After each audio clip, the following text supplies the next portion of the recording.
pisk til side. Hvad for en sang skal det være?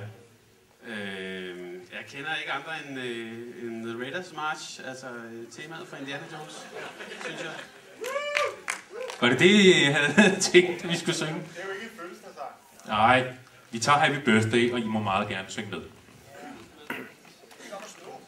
Jo, op og stå. Det sker kun én gang i jeres liv. Fødselsdagssang, og vi synger indie. Det kunne have været oplagt at synge Henry Jr., eller Professor Jones, eller Part-Time Teacher, eller hvad det måtte være. Men det bliver Dear Indie.